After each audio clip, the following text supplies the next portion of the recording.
একজন মুক্তিযোদ্ধা যে কোনো সময় রাজাকার হতে পারে, কিন্তু একজন রাজাকার অল টাইম রাজাকার।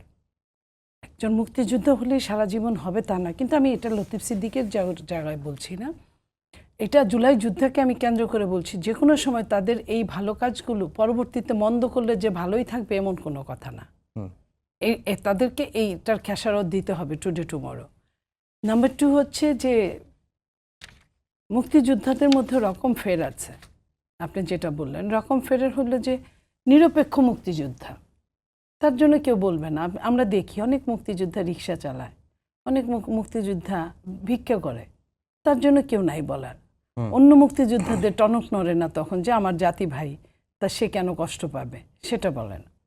আপনি যে কথাগুলো বললেন মাহবুবুর রহমান থেকে শুরু করে আরও যারা, কিছুদিন আগেও একজন মুক্তিযোদ্ধাকে আমরা দেখেছি গলায় জুতার মালা পরিয়ে তাকে কিন্তু একটা জেলায় তাকে অপমান করা হয়েছে। তো তাদের জন্য বলে না, কিন্তু যে মুক্তিযোদ্ধাদের আপনার যোগাযোগ আছে বেশি, কিংবা কোনো একটা দল, যে দল একটা সময় মুক্তিযোদ্ধার চেতনা বিক্রি করে খেত, মুক্তিযোদ্ধাকে একদম কটকটি বানিয়ে ফেলেছিল, চেতনা বিক্রি করা, শাহবাগে নিয়ে গিয়েছিল, শুধু মুক্তিযোদ্ধারাই ঠাঁই পাবে। ওইখানে মুক্তিযুদ্ধের নামে অনেক রাজাকারও গিয়েছিল, অনেকেই গিয়েছিল। এবং এখন যারা মুক্তিযুদ্ধের সিরিয়ালে আছে তাদের অনেকেই মুক্তিযুদ্ধের সময় জন্ম হয়েছে বা হয় নাই, তারপরে হয়েছে, যারা চাকরি করে খায়। এরকম আমরা দেখেছি মুক্তিযোদ্ধাকে বিপথে নিয়ে যাওয়ার জন্য, মুক্তিযোদ্ধার সম্মানটাকে হানি করার জন্য যার পর নাই 54 বছর যাবতীয় চেষ্টা হচ্ছে।